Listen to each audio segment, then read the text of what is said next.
জামাত ইসলামী কোন ইসলামী দল নয়। যিনি বলেন তিনিও কিয়ামতে উঠবেন, আমরা উঠব। আমি 50 বছর কোরআনে কারীমের খেদমত করি, আর 1973 সনে জামাতের রুকন হয়েছি।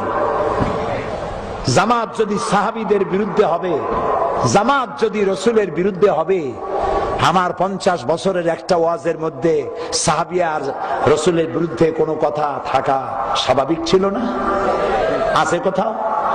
আমার পা থেকে শুরু করে মাথা পর্যন্ত সুন্নতের কোনো অভাব আছে? শর্ষিনা মাদ্রাসায় পড়েছি, খুলনায়ও পড়েছি। ওই যে জামা কাপড় পাইছি বহুরূপী কোনোদিন হই নাই, যেরকম দাড়ি ওই রকমই আছে। আপনারাই তো দেখতেছেন, উল্টো পাল্টা দেখছেন, উল্টো পাল্টা দেখছেন। কয় আমাদের আকীদা খারাপ। কি খারাপ হয়েছে আকীদা? আমার কোন নেতা আকীদা খারাপের কথা বলেছে?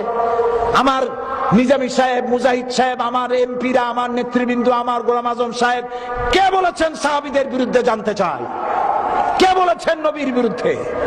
আপনারা বলেন জামাত ইসলামী কোন ইসলামী দল নয়। আল্লাহকে ভয় করুন, কিয়ামতে আসামি হতে হবে, আসামি হতে হবে, আসামি হতে হবে ইনশাআল্লাহ। আপনি যে কথা বলেন, আজ আমি নাম নেব না, আমি নাম নেব না। আপনি যে কথা বলেন, সেই আপনি কথা বলেন দিলীপ বড়ুয়ার ভাষায়। আপনি হুজুর, আপনি কথা বলেন রাশেদ খান মেননের ভাষায়, আপনি কথা বলেন সাইফুদ্দিন মানিকের ভাষায়, আপনি কথা বলেন শেখ হাসিনার ভাষায়।